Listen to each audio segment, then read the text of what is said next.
صلى الله عليه وسلم وعلى آله وأزواجه وذريته ومن تبعهم بإحسان إلى يوم الدين وإلى مشايخنا ومشايخنا من لدن رسول الله صلى الله عليه وسلم. الفاتحة. أعوذ بالله من الشيطان الرجيم. بسم الله الرحمن الرحيم. الحمد لله رب العالمين الرحمن الرحيم مالك يوم الدين إياك نعبد وإياك نستعين اهدنا الصراط المستقيم صراط الذين أنعمت عليهم غير المغضوب عليهم ولا الضالين. اقرأ. قال المصنف رحمه الله ونفعنا به وبعلومه في الدارين آمين. باب الإفطار في رمضان وأنواع واجب مع القضاء وهو لحائض nggak bisa ya?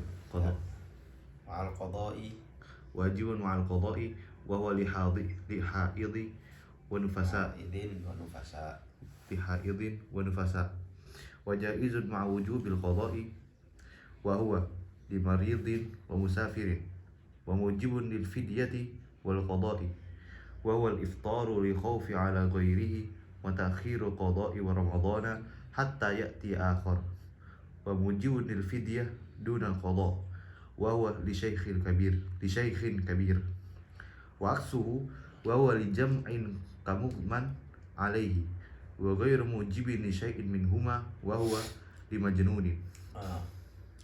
باب الإفطار في رمضان. Bab iftar, orang yang tidak berpuasa di Ramadan, ketika Ramadan.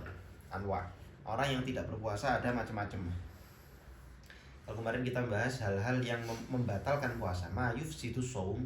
Kalau sekarang adalah membahas orang-orang yang memang tidak berpuasa.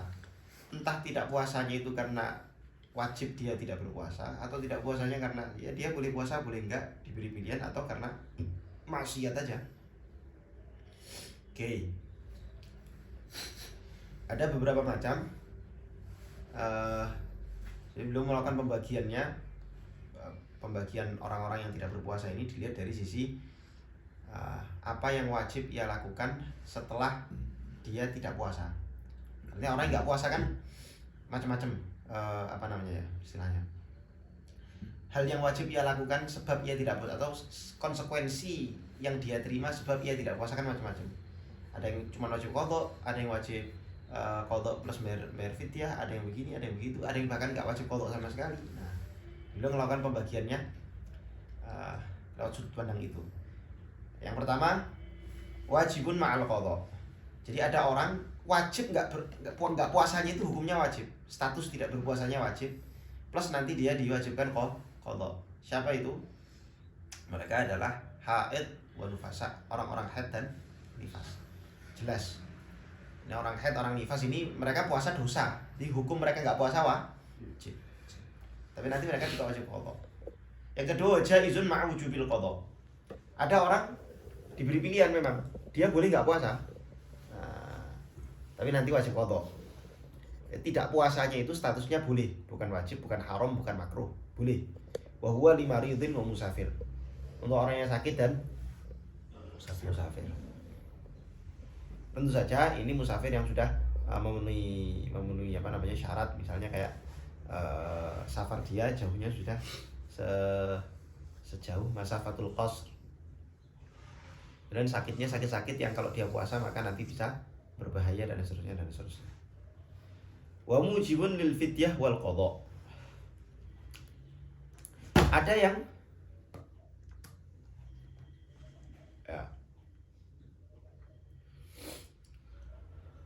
di sini tidak disebutkan hukum dia tidak puasanya apa, berarti ada bisa macam-macam.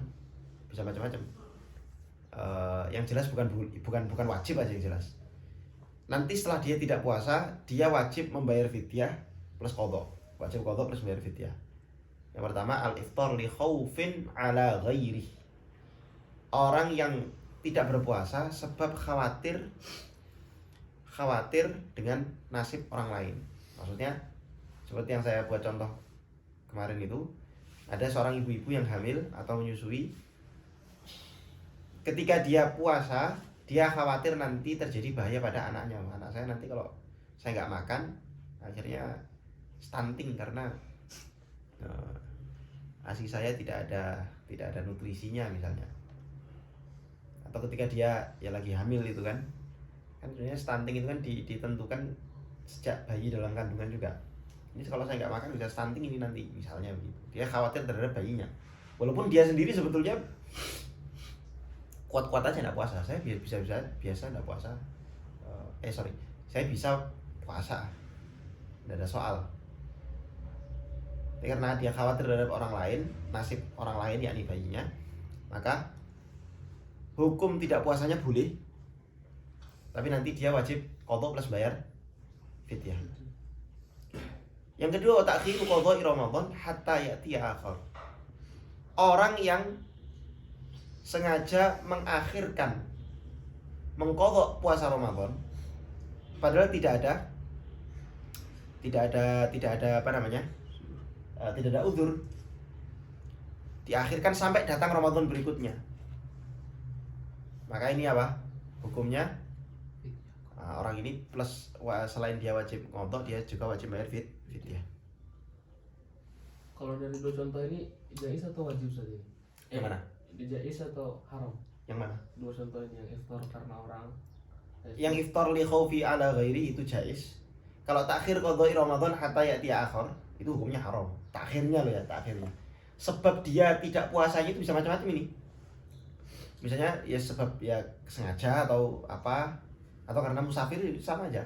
Ada orang sakit ketika Ramadan, akhirnya dia tidak berpuasa. Terus setelah Syawal dia nggak langsung qadha. Ditunda sampai apa?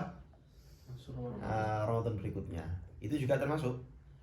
Apapun sebab dia meninggalkan, pokoknya kalau dia mengakhirkan mengqadha bulan Ramadan sampai datang Ramadan berikutnya, maka nanti dia wajib bayar. Nah, apa namanya?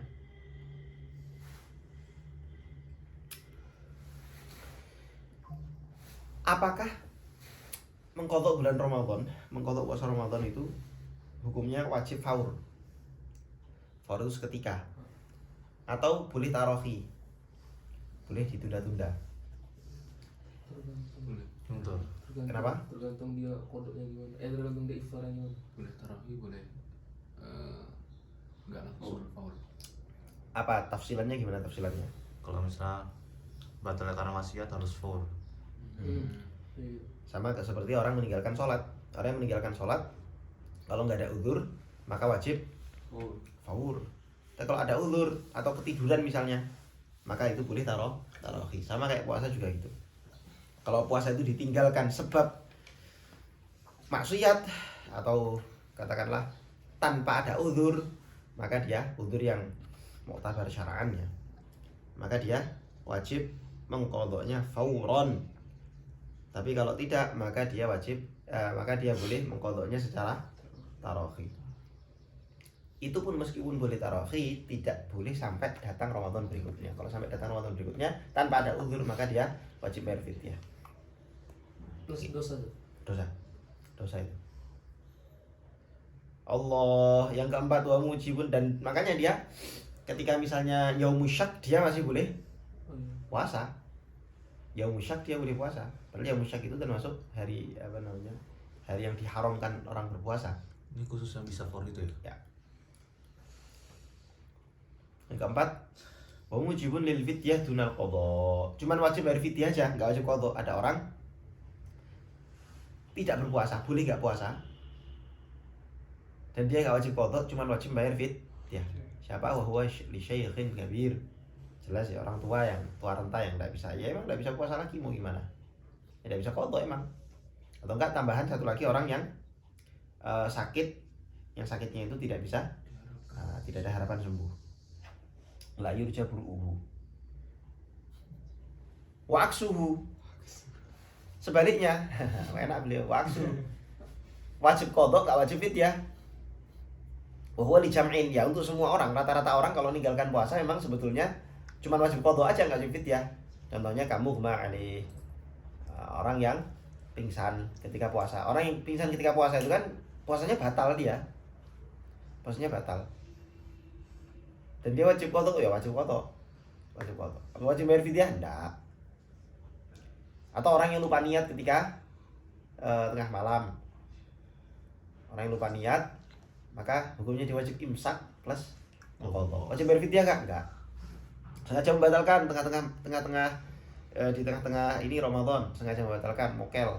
Ya wajib qadha, wajib bayar fidyah enggak? Yang keenam, wa ghairu mujibin li syai'in minhuma wa huwa al-majnun. Enggak wajib apa-apa, ya enggak wajib qadha, ya enggak wajib bayar fidyah. Siapa? Majnun, orang gila. Termasuk yang gilanya jam-jaman. Gini. Ketika kalau dia gilanya ketika misalnya gini. Kalau sudah masuk waktu puasa, kok dia gila, maka dia batal dan wajib qadha. Saya kasih gambaran ilustrasi yang paling mudah sholat. Misal begini, ada orang gila, sudah masuk waktu zuhur, dia gila, belum sholat, maka dia ketika gilanya itu sampai nanti selepas sholat zuhur masuk ke asar, dia wajib untuk sholat zuhur karena dia gila di tengah-tengah waktu zuhur. Artinya dia sempat kena taklif sholat zuhur kan berarti, cuman dia belum ngerjakan sholat zuhur terus gila. Puasa juga sama. Ada orang sudah masuk waktu puasa, berarti sudah fajar, lewat fajar. Sudah sempat dia puasa, terus dia gila, berarti puasanya batal dong. Maka nanti dia wajib mengqadha puasa di hari itu. Kenapa? Karena dia sudah sempat kena taklif puasa Ramadan. Beda kalau gilanya itu sahur, masih waktu sahur gila terus sampai jam 6 pagi gila. Itu dia nggak wajib qadha. Kenapa? Karena dia nggak sempat kena taklif puasa. Sama kayak orang yang head sudah masuk waktu zuhur, Ayo. dia belum sholat. Nah, Begitu ini betul kayak gitu. Orang head yang kalau sudah masuk waktu zuhur, maka dia apa? Wajib qadha. Tapi kalau orang head belum masuk, orang headnya itu jam 10 baru mulai head, belum waktu zuhur, maka dia nggak wajib qadha, nanti sholat zuhur, asar dan seterusnya sampai headnya selesai. Tadi mukman alai pingsan ya? Ya. Yang nomor 5 ini kenapa nggak masuk nomor 2? Maksudnya kenapa nggak masuk nomor 2? Yang lebih pondok aja kan? Iya. Ya ini kan pingsan sama gila beda. apa namanya, ini kan sudah tinggal dibalik aja. Ini kan status ketidakpuasaannya itu kan gimana ya? Kayak gini misalnya, yang nomor 5 ini lebih umum daripada nomor 2. Nomor 2 bisa masuk ke nomor 5 ya. Dia nomor 2 itu kan orang sakit dan musafir, itu kan dia cuma wajib qadha, nggak wajib apa? Bayar fidyah. Jadi nomor 2 itu sudah pasti masuk nomor 5, tapi nomor 5 belum tentu masuk nomor 2 statusnya. Kayak misal nomor 5 ada orang yang sengaja membatalkan, apakah dia jaiz melakukan pembatalannya? Ya enggak. Jadi nomor 5 itu lebih mutlak. Jadi a'am wa akhos, statusnya a'am wa akhos min wajhin. Mutlak lah mas. Masuk mutlakon. Karena yang satu nggak masuk ke yang lain. Yang satu lebih khusus dari yang lain, ya betul. A'am wa akhos mutlakon, betul. A'am wa akhos mutlakon. Paham? Tapi kalau mukman alai contohnya nomor 2 ya sebenarnya. Maksudnya? Mukman alai. Kenapa? Dia memang jais kan? Jaiz tidak puasa. Iya. Tapi kan bidunin ikhtiar. Enggak ada keinginan dia untuk tidak puasa. Dia kan tiba-tiba pingsan aja dia. Beda sama musafir sama marid. Kalau musafir sama marid ini dia kan bisa milih. Karena itu ada taklif di situ. Taklif boleh apa nggak boleh. Jadi hukum itu menempel pada sesuatu yang sifatnya ikhtiari. Oke? Hukum jaiz, ghairu jaiz, haram, mubah dan seterusnya itu menempel pada seseorang yang melakukan suatu perbuatan ikhtiaron karena pilihan dia. Tapi kalau mukman alai pilihan nggak? Bukan pilihan. Tiba-tiba pingsan. Tapi mukman sendiri kan. kenapa kena qadha? Hah? Gimana? Nah, mukman kenapa kena qadha? Ya karena Kan dia apa dia nggak dimasuk imsak juga? nggak masalah. Imsak juga dia. Selama pingsan kan dia nggak ngapain gitu. Maksudnya Kenapa nggak lanjut tetap puasa? Iya, gitu maksudnya? kenapa Oh, nggak batal puasanya. Batal. Dia batal karena hilang akal. Hilang akal. Oh, hilang akal. Mukman alai ini emang sebetulnya ini pembahasan yang mukman alai ini emang agak iskal. Kenapa bedanya mukman alai sama tidur? Kalau tidur batal enggak? Tapi mukman alai batal. Mukman alai batal. Jadi kalau- Batal secara itlak atau ada khilaf? Enggak. Oh, apakah ada khilaf? Saya belum lihat ya, apakah ada khilaf enggak ya. Yang jelas pendapat yang utama batal dia.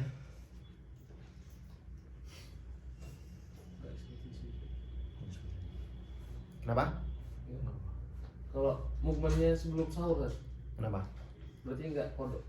Kodok sama. Apa dulu? Kodok. Enggak sama kayak majnun. Enggak, beda. kasusnya. Kalau majnun itu ghairu mukallaf. Ya. Orang gila itu ghairu mukallaf. Dia tidak dikenai taklif. Orang gila, anak kecil. Nah, termasuk di sini anak kecil, orang gila, yang nggak mukallaf itu ya, anak kecil, orang gila, terus siapa lagi? Orang kafir yang asli yang ghairu mukallaf. Jadi misal kalau dia setelah sahur udah niat, terus tiba-tiba pingsan, terus bangun-bangun sebelum maghrib itu, kegiatan pingsan dia nggak termasuk imsak itu. Enggak. Apa imsak gimana maksudnya? Dia menahan diri dari makan. Ya enggak. Ya majnun misalnya orang gila bisa nggak, orang gila misalnya di apa namanya, dikatakan sebagai misalnya orang gila nggak makan nggak minum, sah nggak puasanya? Nggak sah juga, karena ada sesuatu yang membuat puasanya itu nggak sah. Apa itu ya? Nggak ada akalnya, itu hilang akal, pingsan. Berarti sama dong kasusnya kayak majnun kan, tangan sendiri sebelum sahur dia pingsan. Nah, Berarti dia nggak kena beban nah itu makanya dalam mazhab Syafi'i dibedakan antara orang pingsan sama gila. Saya nggak tahu alasannya apa ya. Coba baca di syarahnya. Bentar.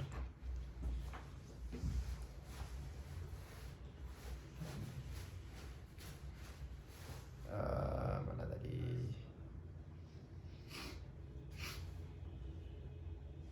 Baik dari notin di farji.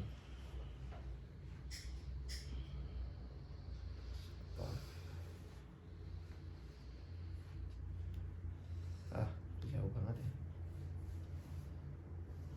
Jahlin. Bahwa sudah jauh wala yuftir. Oh, sebelumnya seret. karena sakit ya. Kenapa? Karena gila apa? Pingsan itu kayak sakit gitu ya. Bentar. Enggak ngerti juga sih. Baca izin mau. Oke. Terus habis itu hanya iftarah. Oke. Akhir qada'i Ramadan hatta ya'ti akhar. Oke. Wa aksuhu wa huwa li jamin kamu ma'ali wa nasin niyah wa mu'tatin. Ya asrina tamu. لأنه لم يرد نص بوجوب الفدية عليهم والأصبع دم لأن الإغماء مرض Itu kan mimpi. بدليل جوازه على الأنبياء عليه الصلاة والسلام دون الجنون Belum pingsan. أولا من اتصاله على المغمى عليه.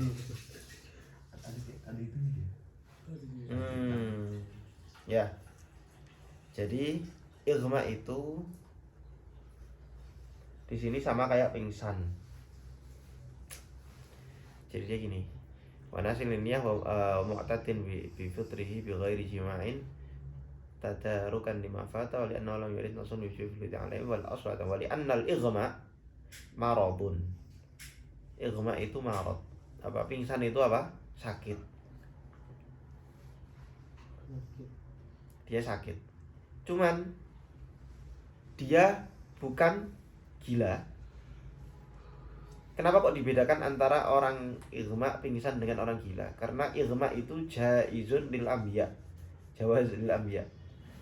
Artinya itu boleh, seorang nabi itu boleh atau bisa pingsan, tapi dia nggak boleh, para nabi nggak boleh gila.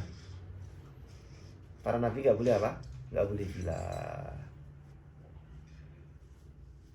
Itu yang membedakan antara mughma alaih dengan apa? Majnun. Nah di sini wa ghairu mujib, ini. Wa ghairu mujib li syai'in minhuma wa huwa majnunin li'adami taklifihi. Nah, ini. Ghairu mukallaf. Tapi kalau mughma alaih itu masih mukallaf. Sehingga dia diwajibkan qadha. Tapi kalau majnun itu ghairu mukallaf. Mithlu as-sabi wal kafir al-asli. Ya.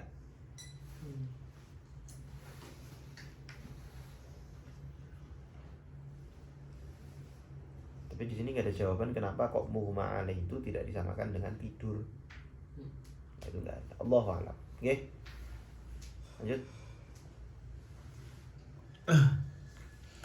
Babu ma yukrahu fi shaum wa huwa musyatamatun wa ta'khiru fitrin wa maddu ilakin Ilkin wa madhu'in wa mad'u filkin ilkin wa dhaqu ta'amin wa jatiz wa ihtijamun wa hajmun wa qublatun illam tuharrab syahwatan wa dukhulu hammamin wa siwakun ba'da zawal wa nadharun bi syahwatin wa nadharun bima yahillu bi syahwat. wa Ya. nadharun bi syahwatin. Enggak ada lima yahillunya. Sebagian nuskah ada 5 yahilul lahu tamattu. Ya, oke. Babu ma yukrahu fi shaum, hal-hal yang dimakruhkan ketika puasa. Banyak sebetulnya. Bahwa diantaranya musyatamah. Musyatamah itu bukan cuma mencaci ya. Musyatamah itu membalas cacian. Kalau mencaci kamu yang memulai itu haram. Kamu dicaci, kamu memulai mencaci orang itu haram. Tapi kalau kamu balas cacian itu apa? Boleh, sebetulnya boleh. Wa jazaa'u sayyi'atin sayyi'atun mithluha. Keburukan itu bisa dibalas dengan keburukan. Asal keburukannya sepadan ya balasannya, enggak boleh melebihi. Tapi ketika puasa kok kamu balas cacian itu hukumnya apa? Makruh. Di luar puasa hukumnya jaiz atau boleh. Nggak usah dikasih contoh lah, musyatamah kalian udah paling ahli lah. Habis itu takhiru fitrin, mengakhirkan berbuka. Mengakhirkan berbuka ini juga termasuk makruh. Karena dalam hadis Nabi SAW bersabda, la tazalu ummati bi khairin ma ajjalu al-fitr. Umatku itu akan selalu dalam keadaan baik selagi mereka mempercepat apa? Buka puasa. Wa akhiru atau wa akharu as-suhur, dan mengakhirkan sahur. Ini sunnah itu. Kalau buka diawalkan, kalau sahur malah diakhirkan. Termasuk diantaranya wa madghu ilkin, mengunyah ilek. Ilek itu kalau saya lihat di kamus artinya permen karet, tapi mungkin maksudnya adalah sesuatu yang ya kalau dikunyah dia nggak hancur atau nggak apa gitu, dibuat kunyah-kunyahan aja. Kan tidak ada sesuatu yang masuk ke kerongkongan. Tapi kalau permen karet jelas batal loh ya. Karena permen karet, kalau kamu kunyah permen karet itu mesti ada gula yang tercampur oleh ludah terus tertelan. Nah itu jelas itu batal. Jadi elok di sini yang dimaksud itu bukan itu. Yang dimaksud ya apapun ya yang kamu kunyah yang nggak sampai ada atar-atar yang masuk ke tenggorokan, cuma dikunyah aja. Kalau di syarahnya itu sesuatu yang membuat ludah itu berkumpul jadi banyak terus kamu telan. Nelan ludah itu membatalkan puasa nggak? Nggak batal. Tapi kalau kamu melakukan pengumpulan ludah atau liur sampai jadi banyak terus kamu telan sehingga seolah kamu minum satu tegukan, nah itu makruh hukumnya. Hukumnya apa? Makruh. Dan dalam catatan tetap di dalam mulut kan? Ya. Belum dikeluarin. Kalau sudah dikeluarkan walaupun dikit terus kamu masukkan lagi, ya kan, mainan liur itu loh dikeluarkan, nah itu masukkan lagi, nah itu batal. Kalau ditelan. Allahumma buqa'ikin wa dhauqu ta'amin, ngicipi makanan itu batal juga. Nggak mau buka puasa ini makanan ini asinnya udah pas belum, dicoba, nggak batal tapi makruh. Termasuk ini ya, termasuk biasanya yang punya anak kecil, yang anak kecilnya itu bisa makan makanan yang lembut-lembut, maka biasanya dikunyahkan dulu sama orang tuanya terus baru dikasihkan ke anaknya, itu juga makruh. Kecuali kalau emang terpaksa misalnya anaknya makannya cuma itu dan nggak ada yang bisa mengunyahkan lagi, di kan bisa sebenarnya. Kenapa? Ribet. Yang penting ribet daripada makruh. Aneh-aneh. Kadang ada beberapa posisi yang nggak bisa itu, soalnya misalnya sate padang atau apa gitu kan. Bagaimana? Mana ada? Ya pertama nggak ada bagi makan sate padang. Kedua emang dulu nggak bisa. Bisa lah. Itu awalnya jadi udah terlanjur itu kan. Jadi disesap dulu. Nah sesepannya itu habis dibuang kan. Sesepannya itu mending kasih kapas tuh tisu. Nah, Beda. Asli beda. cari alasan. Soalnya sesepannya tuh kan bikin pedes itu. Nah kalau saya nggak pakai tisu, yang dalamnya tuh nggak keluar. Oh, siap. Kalau nggak disesep. Ya. Belum punya. Wahtijamun wa hajmun, membekam dan dibekam. Jadi perbuatan membekam atau yang berbekam maupun yang dibekam itu makruh. Ini sebagaimana ada hadis Nabi. Mana ini? Wahtijam. Nah ini. Aftarul hajim wal mahjum. Ini tapi hadis ini sudah dinasakh, dibolehkan tapi makruh. Ada salah satu mazhab, kalau nggak salah mazhab Ahmad yang mengatakan batal, Allahu a'lam. Oke. Ihtijam berarti yang apa? Yang membekam, Yang bakal. Ah. yang dibekam. Hajmun yakni al-mahjum. Hajmun yakni al-mahjum. Oke, Berarti sekarang yang dibekam pun nggak batal puasanya. enggak batal, tapi makruh. Oh. Kayak dua-duanya. Wa qublatun lam tuharrik syahwatan dan ciuman suami istri ya. Yang tidak menggerakkan syahwat. Enggak sampai menggerakkan syahwat. Kalau sampai menggerakkan syahwat haram. Nah, jadi suami istri ciuman di siang hari bulan Ramadan karena syahwat itu hukumnya apa? Haram. Tapi kalau ciuman tidak sampai syahwat itu makruh. Makruh. Haram pun saya batal puasa.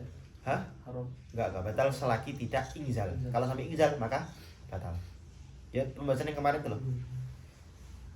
Wa dukhulu hammamin, kemudian masuk kamar mandi tanpa ada hajat. Ya, tanpa ada hajat. Kalau hajat itu ya seperti ada hajat ya misalnya mandi junub, itu jelas ada hajat. Nah, ada orang siang hari bulan Ramadan junub. Ya jelas dia harus mandi untuk sholat segala macam. Nggak batal ya, tergantung junubnya itu karena apa. Kalau karena mimpi tidak batal. Atau biasanya orang mandi siang-siang bulan Ramadan cuma untuk apa? Seger-segeran supaya dingin, itu juga makruh. Wasiwakun, kemudian juga siwakan itu juga makruh ba'da zawal. Siwakannya dilakukan setelah zawal, itu makruh juga. Wa nadhurun lima yuhillu bi syahwatin, melihat sesuatu yang menyebabkan syahwat, itu juga makruh. Dan ada buahnya sebetulnya hal yang makruh. Seperti tidur sepanjang siang di bulan Ramadan, itu juga makruh. Atau melakukan hal-hal yang membuat laparnya itu lupa. Dia lupa kalau dia sedang puasa, lapar, haus. Itu juga makruh. Nonton film sepanjang siang, wah itu makruh. Termasuk ini ngabuburit sore-sore, jalan-jalan, keliling, lihat-lihat aja. Nggak ada hajat sebetulnya.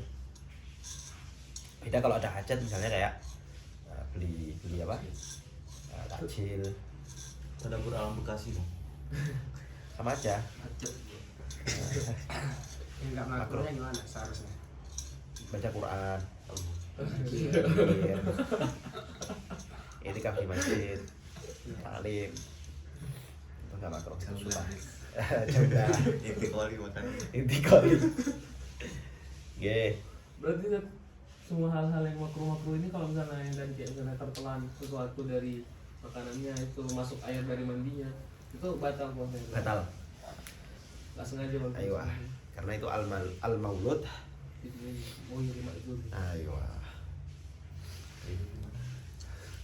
Lanjut. Babu ma yasiru ilal khawfi wala yuftiru wa huwa ma wasala bi nisyan aw jahlin aw ikrahin aw ikrahin aw bijarayani rikin bihi wa ajaza an majjahi aw kana ubaru an Majji wa ajaza an majji. wa ajaza an majjihi aw kana ubara tariqin aw gurbalta Daqiqin. aw gurbalata daqiqin aw jubaban ta'iran aw nahwahu Babu ma yasilu ilal jauh wala yuftir, sesuatu yang masuk ke lubang anggota tubuh kita namun tidak sampai membatalkan apa aja, wa huwa ma wasala binisyan. Masuknya karena lupa. Makan lupa, ada orang makan, saya itu pernah ya. Dan ini kisah nyata. Lagi puasa sunnah, makan sehari 3 atau 4 kali karena lupa. Serius. Jadi pertama pagi-pagi. Pagi-pagi saya udah niat puasa, udah pagi-pagi udah niat puasa, bukan yang niat puasanya qabla zawal, enggak. Malam-malam itu udah niat puasa, nawaitu shauma ghadin sudah. Pagi-pagi saya itu tiba-tiba kenapa refleks datang ke warung makan. Nah, saya biasanya gitu, pagi-pagi datang ke warung makan. Dan itu makannya sudah selesai ya. Udah selesai, udah sampai minum, udah kenyang, betul-betul kenyang. Baru ingat, pulang itu baru ingat, oh iya saya kan puasa. Alhamdulillah ya Allah. Karena kebetulan malam saya nggak sahur. Habis itu siangnya kalau nggak salah ya, siangnya itu ada siangnya itu ada apa? Di kulkas ada sisa makanan atau roti atau apa kue begitu. Saya makan siang-siang. Saya makan terus minum, baru ingat lagi, oh iya kan puasa. Tapi udah selesai. Habis zuhur, kalau nggak salah diajak teman saya kemana gitu, makan juga dan sampai selesai juga. Habis zuhur. Ketiga itu. Ketiga. Habis zuhur atau asar saya lupa. Antara habis zuhur sama asar. Terus menjelang maghrib.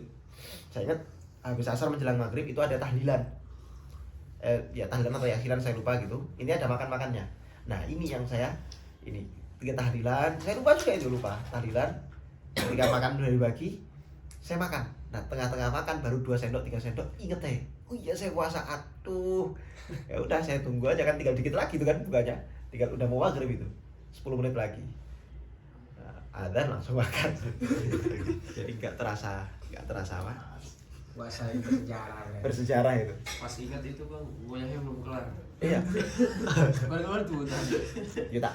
Dikulum. Saya lupa ya. Entah saya biarkan di sini atau saya masukkan ke piring lagi. Enggak ada rasa bersalah itu. Itu rahmat Allah. Kenyang bang. Kenyang. Tapi akhirnya kerasa bahwa bukanya itu nggak nikmat. Buka itu nggak nikmat karena nggak ada mujahadah. Nggak ada mujahadahnya. Ya Allah, jahlin. Nah ini kayak saya. Enggak, tadi saya nisyan ya. Kalau ini jahil itu nggak tahu kalau makan itu ternyata membatalkan. Atau kayak ini contoh yang paling gampang. Saya kira yang membatalkan itu cuma makan sama minum aja. Ternyata jika misalnya. Atau enggak, contoh yang paling gampang, korek-korek kuping. Korek-korek kuping sampai dalam, nah itu membatalkan puasa. Atau enggak macam-macam lah. Ini contoh paling gampang, inhaler. Tahu inhaler kan? Tetes mata. Hidung tersumbat. Inhaler kan itu kan? Inhaler. Tapi beberapa inhaler yang ini loh ya. Inhaler kan ada obatnya. Jadi ketika kita sedot itu sebenarnya ada serbu obat yang masuk. Ada inhaler yang begitu. Itu membatalkan puasa. Kalau orang nggak tahu misalnya, saya nggak tahu, saya kira inhaler itu nggak membatalkan. Ya sudah, berarti dia nggak batal, nggak tahu kok. Nggak tahu hukumnya. Tetes mata juga kan? Tetes mata. Insto ya. Itu terus banyak. Oke, au ikroh atau dipaksa. Makan nggak? Kalau nggak makan saya bunuh. Au bijaraya niriqin atau wa ajazaan majji.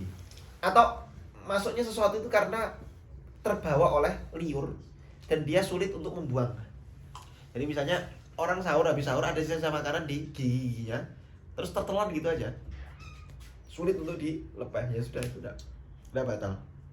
Atau contoh yang paling gampang adalah ada orang giginya berdarah, gusinya berdarah, itu kan sulit itu kalau misalnya dilepas terus, maka akhirnya dia tertelan, tidak membatalkan. Au kana ghubaru tariqin atau debu-debu jalanan. Enggak sengaja kehirup, itu juga tidak membatalkan.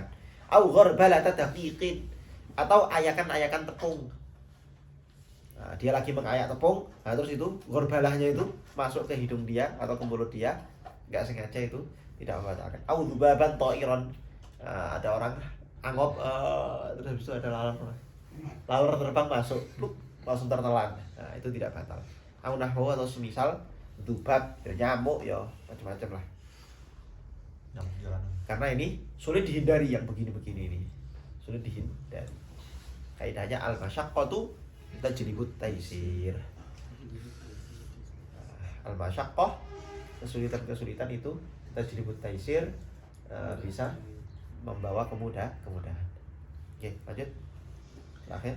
Babul iktikaf yakhtassu kat-tawaf bil masjid wa yafsudu bi waqtin fi farjin wa inzalin wa sukrin wa khurujin minal masjidi bila udhrin aw li iqamatin haddin thabata bi iqrarihi aw li haqqin ta'adda bil matli bihi wa la yajuzu khurujuhu minhu illa li asba' illa li asya' ka'aklin wa syurbin lam yumkin fihi wa qada'i hajatin wa adhanin in kana ratiban wa hadathin akbar wa igma'in wa maradin yashukku ma'aha ma'ahumal iqamah wa iddatin wa qai'in wa khawfi qahirin wa inhidamil masjidi wa wuqu'u nafirin walijumu'atin lakin yabtul iktikafu wa dafnin mayyitin wa ada'ihi syahadatin. wa ada'ihi syahadatan Wa adaihi syahadatan bisa juga. wa ada'ihi syahadatan ta'ayyana alaihi wa la yabtulu tatabu'ul iktikafi fi tsaniyati in ta'ayyana tahammulu aydan. Allah, babul i'tikaf. Kenapa bab i'tikaf dimasukkan di dalam puasa? Dimasukkan dalam kitabus shaum. Karena i'tikaf ini amalan-amalan yang sudah dikerjakan khususnya di bulan Ramadan. Apalagi di sehari 10 akhir bulan Ramadan. Di hukumnya sunnah muakkad di bulan Ramadan, apalagi di akhir wa'akidun di Ashrul awakhir min syahr Ramadan. 10 hari terakhir bulan Ramadan itu lebih disunahkan. Apalagi di malam-malam ganjil gitu. Oke. Kemudian yakhtassu kat-tawaf bil masjid tadi. Ada 3 amalan. Dalam Islam hanya 3 amalan yang harus dilakukan di masjid. Di amalan misalnya kayak sholat harus di masjid nggak? Nggak harus, sudah di masjid. Ada amalan dalam Islam yang harus dilakukan di masjid. 3 amalan. Yang pertama adalah i'tikaf. I'tikaf itu nggak bisa kamu lakukan nggak di masjid, harus di masjid. Saya mau i'tikaf di mana? Ruang kabasi nggak bisa. I'tikaf harus di masjid. Saya mau i'tikaf di mana? Di musola nggak bisa, harus di masjid. 1. Yang kedua tawaf. Tawaf harus di masjid. Masjidnya pun harus Masjidil Haram. Yang terakhir adalah tahiyatul masjid. Tahiyatul masjid itu juga harus di masjid. Judulnya aja salat tahiyatul masjid. Ini 3 amalan yang wajib dilakukan di masjid. Selain itu terserah mau dilakukan di mana. Oke. Atau amalan-amalan yang dinadarkan untuk dilakukan di masjid. Saya nadar melakukan sholat ini di masjid. Nah itu juga nanti jatuhnya wajib dilakukan di masjid. Wa yufsidu bi wad'in fi farjin. I'tikaf ini batal sebab hal-hal yang membuat i'tikaf seorang batal. Yang pertama adalah biwat'in fi farjin. Wati di farji. Farji itu bisa kubur, bisa dubur. Yang kedua ingzal. Orang yang melakukan ini qayyidnya, batasan-batasannya sama kayak apa? Sama kayak ingzal yang membatalkan puasa. Jadi ingzal yang ma'al mubasyarah. Kalau ingzalnya karena mimpi, karena mikir itu tidak membatalkan i'tikaf. Jadi orang di masjid mimpi basah, i'tikafnya batal nggak? Nggak batal, bisa diteruskan. Kalau ingzalnya gara-gara mimpi basah. Diteruskan maksudnya tetap i'tikaf. Status i'tikaf, jadi dia boleh keluar dari masjid untuk mandi, kemudian balik i'tikaf lagi dan masih dianggap sambung. Jadi kalau ada orang nadar, saya nadar i'tikaf di masjid ini selama 3 hari berturut-turut tidak diputus. Tanggal 1, 2, 3 misalnya. Saya nadar, maka dia wajib berada di masjid itu i'tikaf selama 3 hari berturut-turut. Gak boleh keluar. Kalau sampai keluar, maka dia batal i'tikafnya. Tapi misalnya keluar karena keperluan-keperluan tertentu yang dibolehkan secara syar'i, maka i'tikafnya dianggap tidak batal dan dia masih tetap Lanjut. masih tetap muasalah itu tadi, nyambung dengan tatabu apa namanya itikafnya di hari pertama. Wa sukrin. Kemudian yang kedua adalah sukrin, mabuk. Ya, intoa apa namanya orang yang iktikaf kok dia sengaja mabuk maka batal iktikafnya. Wa khurujin minal masjid bila udhrin. Keluar dari masjid tanpa uzur. Ini juga bisa membatalkan iktikaf. Tentu saja keluar di sini kalau keluar seluruh tubuhnya keluar. Kalau cuma kakinya, kepalanya aja yang keluar, itu tidak batal iktikafnya. Tapi kalau seluruh tubuhnya keluar maka batal. Auli iqamati haddin thabata bi iqrari. Atau keluar masjid untuk menunaikan had. Jadi dia hendak menjalani proses sidang. Dia mau dihad, mau dihukum. Di mana hukuman ini hukuman yang thabata bi iqrari. Hukuman yang dilaksanakan sebab ikrar dia sendiri. Sebab apa? Pengakuan dia sendiri. Di orang itu ketika dihukum ada beberapa kemungkinan. Kemungkinan pertama karena dia ngaku. Kamu ini ya mencuri ya? Ya saya mencuri. Itu berarti ikrar, mengaku. Langsung nggak perlu bukti kalau itu. Langsung dia apa? Dihad. Ada orang kamu mencuri? Nggak mencuri. Nggak ngaku dia. Terus ada saksi-saksi. Nah, kalau udah pakai saksi, pakai bukti, ya ini nanti apa? Dia tidak masuk ke contoh ini sehingga ketika dia keluar masjid untuk menjalani proses sidang, dia mau dihad. Yang hadnya itu jatuh sebab tuduhan orang atau sebab bayinah, bukti-bukti yang lain di mana tidak berdasarkan pengakuan dia. Keluarnya dia ini tidak membuat apa? Iktikafnya batal, dianggap masih nyambung. Tapi kalau sebab ikrar dia sendiri, iktikafnya batal. Kenapa? Ditaksirihi. Karena dianggap dia salah, dia bermasalah. Dia ada taksir di situ. Justru kalau pengakuan sendiri justru Batal. Ya. Tapi kalau sebab bayinah enggak. Auli haqqin ta'adda bil matlibihi. Atau dia keluar masjid untuk menunaikan hak orang lain. Yang hak orang lain itu tertunda sebab penundaan-penundaan yang dia lakukan. Hak orang lain itu macam-macam kayak utang, ditunda-tunda bayarnya, akhirnya masuk ke persidangan, terus dia diwajibkan untuk hadir persidangan itu menunaikan hak yang orang yang utangnya ditunda ini. Itu juga bisa membatalkan apa? Iktikaf. Allah. Kemudian jadi semua ini ya yang dikatakan wa yufsidu biwaqtin fi farjin ila akhir ini tadi, ini adalah hal-hal yang dianggap membatalkan karena ditaksirihi, karena ada kesalahan-kesalahan dari pihak si mu'takif, orang yang mengiktikaf itu tadi. Nah yang kedua, wala yajuzu khuruju minhu illa li asya'ini. Ini hal-hal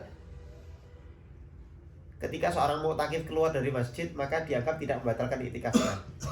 Wala yajuzu khurujuhu, keluarnya dia dari masjid itu tidak boleh illa li asya', kecuali untuk menunaikan beberapa hal. Berarti ini hal-hal yang membolehkan orang keluar dari masjid dan iktikafnya dianggap apa?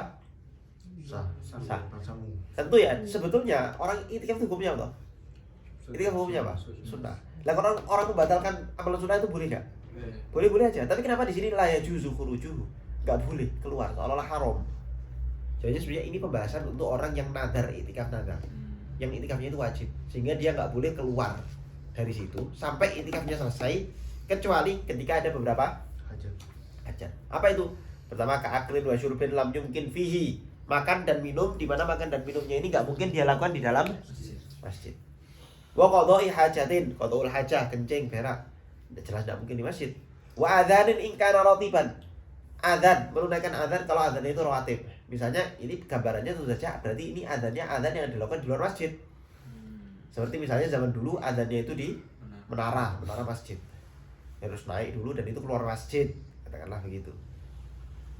Asal itu untuk sholat rawatib maka tidak batal. Kemudian wahadatin akbar, hadas besar, jelas untuk mandi kan keluar masjid ya. Oh ighma'in, pingsan, wa maradin, dan sakit, ya syukku ma'ahumal iqamah, yang orang pingsan dan sakit ini tadi kalau dia tetap iqamah di masjid, tetap mukim di masjid, ya syukku, berat, susah, tidak bisa. Oke, wa iddatin, menjalani masa iddah. Berarti ini ada wanita yang sedang iktikaf. Wanita ini nazar iktikaf di dalam masjid. Habis itu tiba-tiba tengah-tengah iktikaf dicerai sama suaminya, tolak tuki misalnya begitu. Berarti kan dia harus iddah kan karena dicerai. Dan wanita yang iddah itu harus di dalam rumah. Secara fikih wanita yang menjalani masa iddah itu apa? Harus di rumah, tidak boleh keluar rumah. Maka dia boleh keluar masjid demi menunaikan apa? Iddahnya ini, dan tidak membatalkan iktikafnya. Wa qai'in, dan muntah. Ya jelas muntah ya di luar masjid. Wa khaufi qahirin, takut dari orang-orang yang zalim, orang-orang yang menindas. Di dalam masjid ini ada anu ya. Ada apa misalnya? Wadidamil masjid, robohnya masjid itu jelas. Masjid gempa yo, kalau gempa yo keluar dari masjid, jangan di masjid. Wamuku'i nafirin, atau ada nafir itu apa ya? Nafir itu orang yang memanggil panggilan-panggilan seruan-seruan jihad. Zaman dulu itu kalau ada jihad ya dipanggil gitu aja. Ada orang keliling terus, wahai ya ayuhal muslimin, ayo jihad fisabilillah. Nah itu langsung itu boleh dia keluar dari masjid. Wali Jum'atin, atau misalnya ada orang iktikaf di masjid terus dia mau Jumatan. Kebetulan masjid yang dibuat dia iktikaf tidak mendirikan sholat Jumat. Jumatnya di masjid lain, akhirnya dia harus keluar untuk sholat Jumat. Bagaimana? Nah, ini boleh tapi hukum iktikafnya batal. Maka dia nggak haram ya, nggak haram. Kalau yang tadi itu yang selain ini haram dan membatalkan. Karena konteksnya kita sedang membahas orang-orang yang iktikaf nazar. Wajib, ini iktikaf wajib. Oke. Wali Jum'atin lakin yabtulu iktikafuhu. Batal iktikafnya sehingga wajib mulai dari awal. Kalau dia niat tatabbu. Wa dafni mayyitin, menguburkan mayit. Wa ada'i syahadatin, keluar masjid untuk menunaikan syahadah, persaksian, menjadi saksi. Nah, dia diundang jadi saksi ahli di satu persidangan. Ta'ayyana alaihi, yang memang proses penguburan mayit dan saksi ahli itu hanya dia yang bisa. Gak ada anggota keluarga lain yang bisa menguburkan, atau kalau di persidangan berarti gak ada ahli-ahli yang lain yang bisa jadi saksi, cuma dia yang cocok jadi saksi ahli, maka dia boleh keluar. Walayat tulu tatabu itikafi fitabiyah. Dalam contoh yang kedua ini ada usyahadah, tatabu itikafnya dianggap tidak putus. Artinya kalau misalnya ada orang nazar, saya nazar itikaf seminggu berturut-turut, terus di hari keempat, kelima tiba-tiba dia diundang untuk jadi saksi ahli, batal nggak tatabuknya misalnya dia keluar dari masjid? Tidak batal kalau emang hanya dia satu-satunya orang yang bisa menunaikan saksi itu. Inta'ayyana at-tahammulu aidan. Pun kalau misalnya bukan cuma jadi saksi tapi juga tahammulu syahadah. Ada usyahadah, ada tahammulu syahadah. Ada usyahadah itu menjadi saksi. Saya bersaksi bahwa saya di tanggal sekian, bulan sekian, jam sekian melihat saudara Zaid melakukan ini. Ya, itu namanya saksi. Melakukan saksi. Tapi kalau tahammulu syahadah, diperintah menyaksikan. Misalnya jadi saksi pernikahan. Ada orang mau nikah, tapi nggak ada saksi lain, nggak ada orang sama sekali. Udah ada ininya, saksinya kurang satu aja, maka dipanggillah satu orang ini. Kebetulan dia itikaf di masjid. Nah, ayo mas, jadi saksi nikah. Contohnya nggak lucu cuman ya. Mungkin aja. Allahu a'lam. Ini ada yang mau ditanyakan? Berarti apa? Hadas kecil nggak membatalkan iktikaf? Kenapa? Hadas kecil. Enggak. Terus apa namanya? Qadha hajat. Qadha hajat ini masuk ini juga nggak bisa, kita mau jual beli di luar kan jual beli jual beli masuk qadha hajat ya? Enggak dong, qadha hajat itu kan cuma kencing sama berak aja. Enggak ada jual beli qadha hajat. Nyoblos qadha hajat enggak? Ya enggak jelas.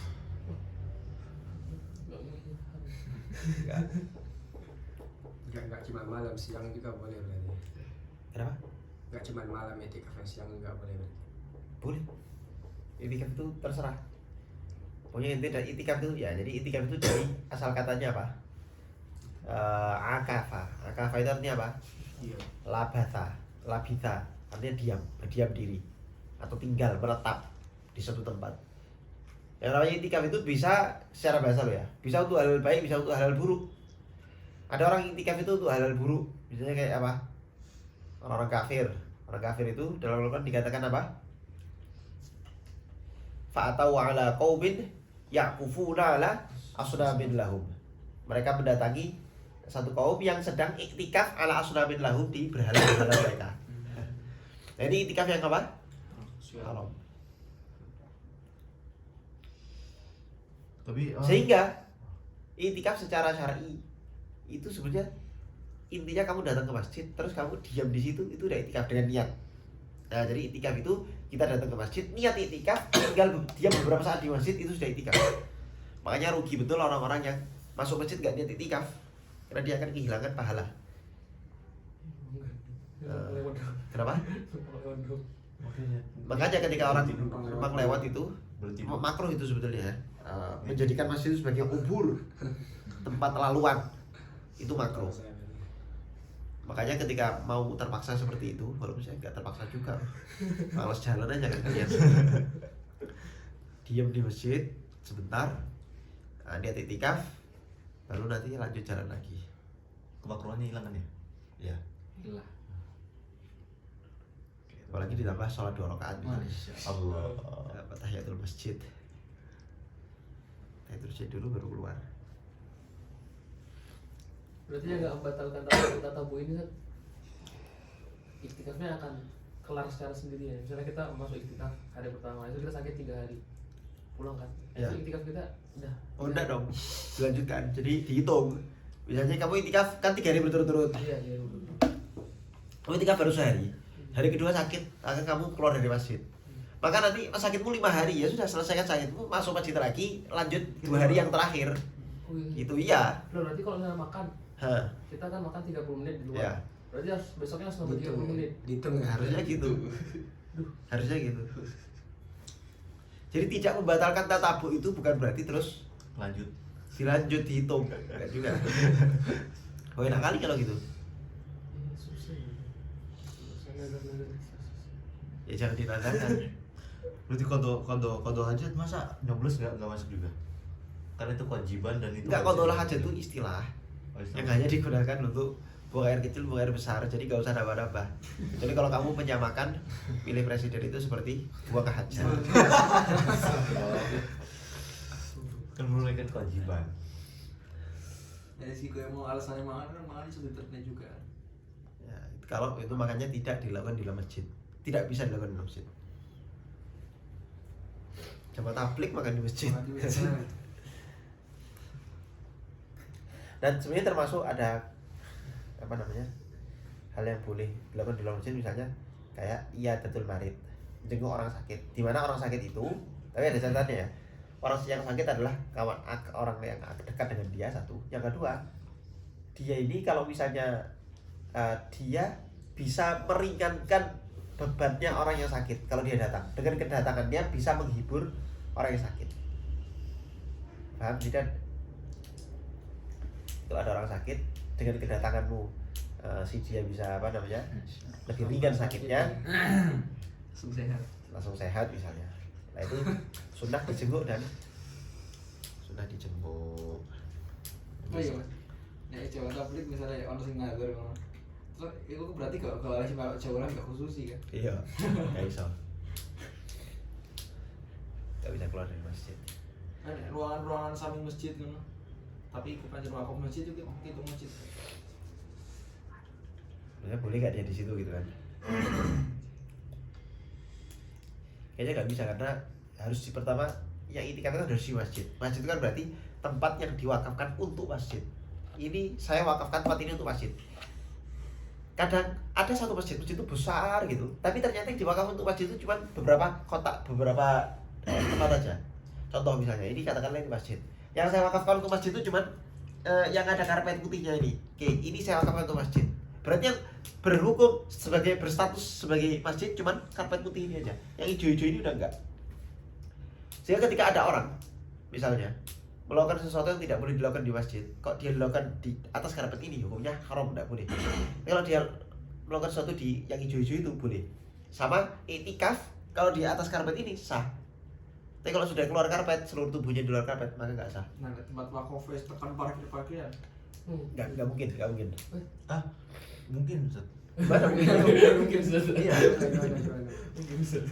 Kan di tubuh kok masjid tapi ya. Nggak gini, dibeli buat masjid itu satu hal, Oh, beda lagi. tapi berstatus sebagai hukum masjid itu hal yang lain. Itu dua hal yang berbeda. Soalnya rezeki kan, Ya. mahal besar itu 10 hektar. Ini saya wakafkan untuk Ya. Astagfirullah kok ada ini.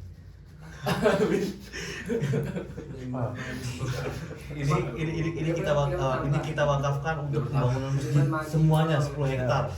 Dan 10 hektar itu kan nggak mungkin masjid semua. Ya. Pasti kan ada ruangan Nah DKM-nya ada ini ini ya. yang jadi masalah. Ketika orang sudah meniatkan, makanya ya kita harus hati-hati meniatkan sesuatu jadi masjid. Jangan sampai ada tanah besar, terus kita jadikan ini saya wakafkan untuk masjid lillahi ta'ala, langsung hukumnya jadi masjid. Nggak boleh ada yang jadi WC di situ, nggak boleh ada yang jadi parkiran di situ, nggak boleh ada yang jadi apapun. Pokoknya itu harus masjid. Kalau kamu jadikan WC, berarti ada orang telah Bangun. buang hajat di masjid. Nggak boleh itu, nggak boleh. Itu Masjid di masjid. itu apa namanya? Masjid sampai ke bawah sampai ke atas. Enggak. Masjid, nah ini masjid itu bisa begini ya.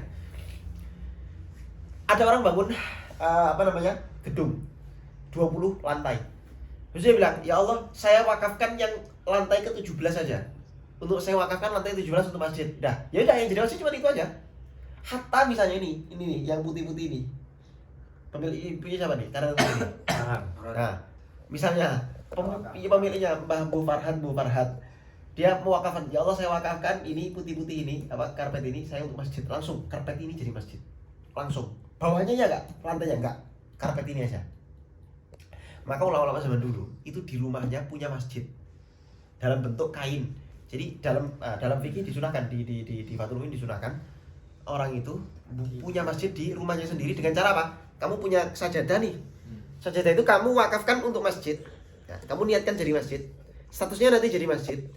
Terus kamu paku sajadah itu sehingga dia tidak gerak-gerak. Karena masjid itu harus mustakir, tidak boleh bergerak-gerak. Makanya saya sempat lihat di Eropa itu ada masjid bergerak kan. Ada bis atau apa? Truk atau apa gitu loh, ya kan? Ada, iya ada. Coba kamu cari nanti di Masjid keliling. Asik. Iya serius, masjid keliling. Hah. Boleh nggak boleh? Nggak bisa. Nggak bisa. Masjid itu harus mustakir. Musala juga. Kenapa? Musala juga. Nah, musola lebih Enggak. longgar ya. Kalau musola enggak? Kalau masjid harus mustakir, musola enggak? Cek, bentar. Nah itu tadi ya. Kamu terus habis itu dipaku nanti sajadahnya dipaku. Udah, kamu melakukan apapun di atas sajadah itu sama dengan kamu melakukan di dalam masjid. Dan itu sunnah. Dan itu tidak boleh pindah-pindah.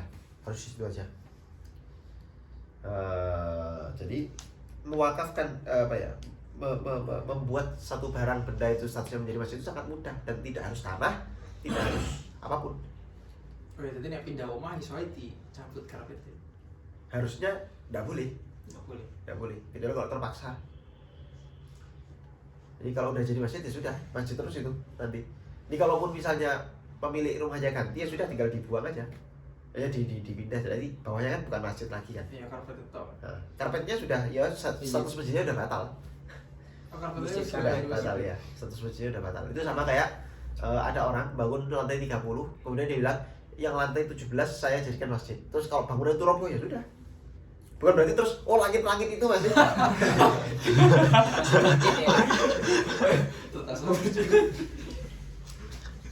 Ya berarti surah yang 10 hektar adalah tanah rizki ya mudah aja karena rizki pinter ya buat parkiran jadi basement WC tingkat. WC-nya di atas. Nah, Bisa. Masjid 10 hektar. Atau enggak gini biasanya. Ada orang yang diwakafkan jadi masjid itu cuma lantainya aja, paham nggak? Tackle-nya, tahu tackle kan? Lantai juga kan, lantai tackle itu lantai. Bahasa Indonesia ini tackle apa? Keramik. Nah, keramiknya aja. Gila. Upinnya. Jadi cuman keramiknya aja. Sehingga bawah keramik itu bukan masjid. Jadi kalau mau buat masjid itu jangan terburu-buru.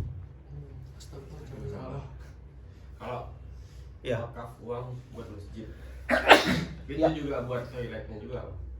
Nah, maka harus dijelaskan itu wakaf untuk masjid itu untuk apa? Masjid itu kan ada banyak ya. Kalau wakaf duit untuk masjid, maka kita bisa mengkategorikan ini untuk seluruh hajat keperluan masjid. Keperluan masjid itu bisa airnya, ya bisa WC-nya, tukang sapu-sapunya, bayar sapu-sapunya, macam-macam. Termasuk misalnya perabot-perabot masjid, Quran yang ada di masjid, lampunya, listriknya, dan seterusnya. Banyak.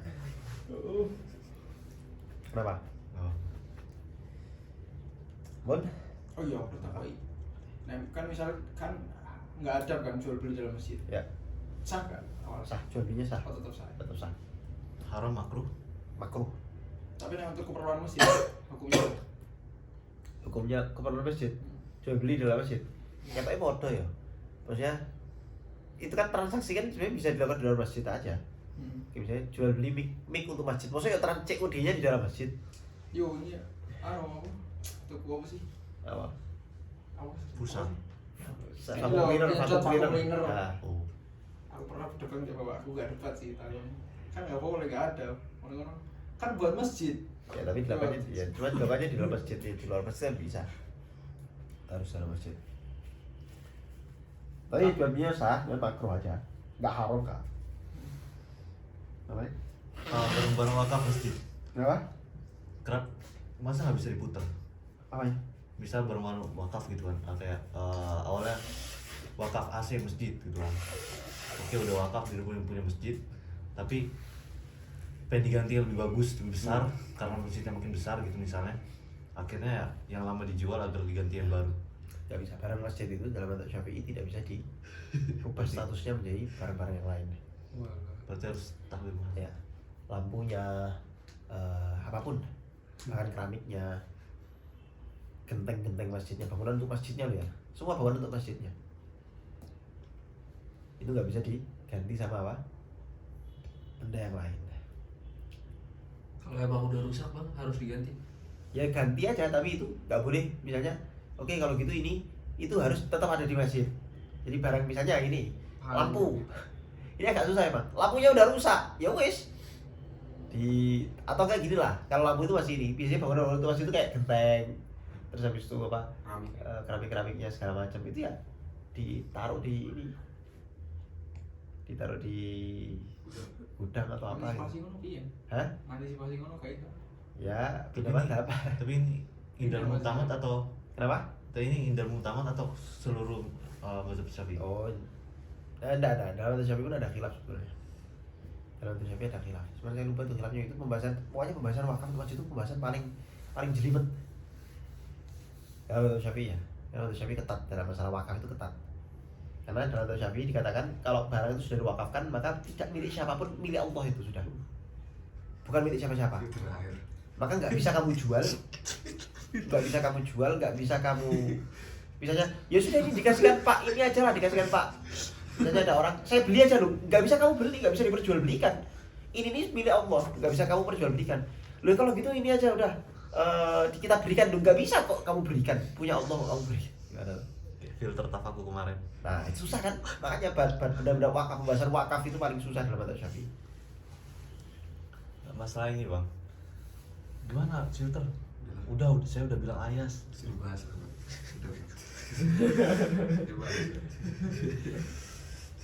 Jangan lah ya. Masuk YouTube sekarang. Oke. Enggak, maksudnya kasihan kan. Apa? Udah dibalikin. Udah baik. Udah. Alhamdulillah. Masa wakaf. Wakaf itu jangan gegabah. Jangan gegabah mewakafkan sesuatu. Nazar wakaf itu jangan gegabah. Karena itu nanti konsekuensinya panjang. Dipikir dulu konsekuensinya, harus tahu konsekuensinya, hukum-hukumnya dan seterusnya. Oh iya bang, kalau misal gosok itu kan ketika yang punya tahu berarti ya bisa mengenakan lama atau apa namanya jasa apa bukan jasa apa mengenakan biaya untuk hak selama digosok itu kan hak kepemilikan itu. Nah bagaimana kalau misalnya kita gosok atau kita nggak HM HM apa? hak milik nggak hak milik barang wakaf Apa? Nggak milik barang wakaf. iya Istilah bisa. lama. atau Istilah baru. ya berarti kan Istilah lama itu. ngegosok Istilah lama. ya GDM terus Gosok, guys. gosok. apa ngegosok barang wakaf itu bisa ini enggak bisa mengganti barang Mengganti apa maksudnya? misal kita gosok gitu kan Quran atau apalah Sampai Ya. rusak gitu. sampai rusak atau sapu kita HM terus ini Ya. Kok HM sih bahasanya? ya udah gosok aja biar Iya. Memilikin gitu aja. iya Wah, HM bahasanya.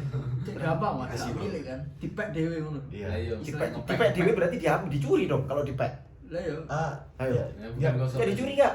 Bahasa kerennya apa? Dipakai Enggak, sampai enggak. rusak gitu aja. Enggak gini.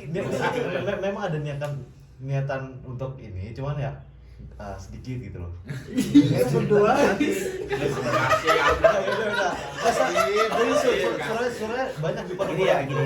Saya coba. di pondok itu banyak Ya, coba saya rinci ya. Misalnya, hukum mencuri barang masjid. Jika barang curian itu misalnya sampai nisab, apakah dia dipotong tangan? Tidak. Kenapa? Karena barang masjid itu ada syubhatul milki.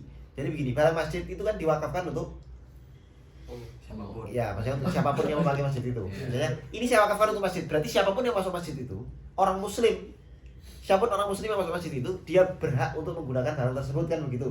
Lampunya, listriknya, termasuk Quran kalau ada, dan seterusnya. Nah,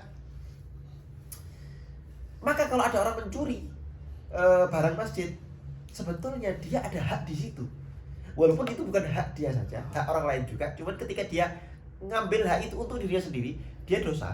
Tapi walaupun begitu dia tidak dihukumi sebagai pencuri yang dipotong tangan meskipun duitnya itu sudah mencapai satu nisab. Ini ada orang mencuri baitul mal apa jadi infak masjid, kotak wakaf infak masjid. Itu dia tidak dipotong tangan dalam Islam. Kenapa? Karena ada syubhatul milki wal hudud tasqutu bish syubhat. Ya kan, Tris? Masih ingat kan? Al hududu tasqutu bish syubhat. Had itu tidak boleh ditegakkan ketika ada syubhat, termasuk ini syubhatul milki. Termasuk gosok. Termasuk apa? Gosok.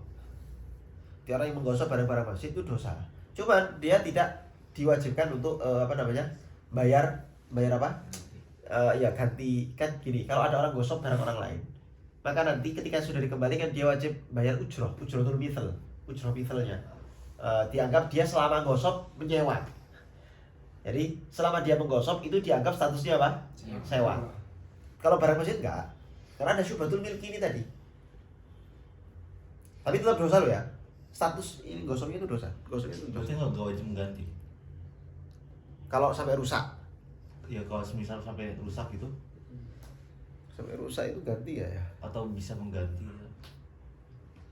Nggak bisa diganti karena kan itu barang itu ya. Itu kan barang yang barang yang ya sudah itu barang Emang buat Karain iya. karainnya Walaupun itu sampai rusak misalnya, ya sudah rusak aja. Bukan berarti terus kalau gitu diganti sama yang lain. Enggak, rusak aja udah, barang wakaf kok. Kayak ada orang punya Quran wakaf di masjid sampai rusak, ya wis taruh aja di masjid. terus kalau Quran wakaf gitu yang di masjid hanya boleh dipakai di masjid atau Ya, hanya boleh dipakai untuk keperluan masjid, kepentingan masjid. Tidak boleh dibawa kemana-mana. Keluar masjid tidak bisa. Tidak boleh. Makanya itu tadi saya bilang, kalau ada orang gosok, dia dosa. Termasuk mencuri dosa. Walaupun dia tidak kena kewajiban itu bayar ujrah. Kenapa? Karena ada syubhatul milki tadi. Dan kalaupun dia mencuri, maka tidak apa? Dijatuhi hukuman potong tangan karena ada syubhatul milki. Sama kayak orang tua mencuri harta anaknya.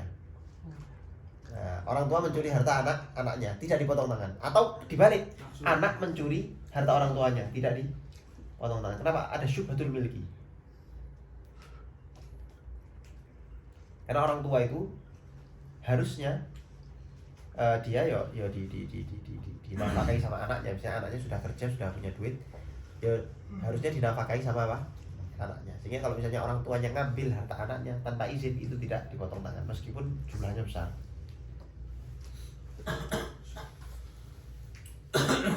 Ampun ya. Oke. Kita akhiri. Allahumma sholli afdhalus salati ala asadi makhluqatika sayyidina Muhammadin wa ala alihi wa sahbihi wa sallim adada ma'lumatika wa midada kalimatika kullama dzakaraka dzakirun wa ghafala dzikrika al-ghafilun. Azhar.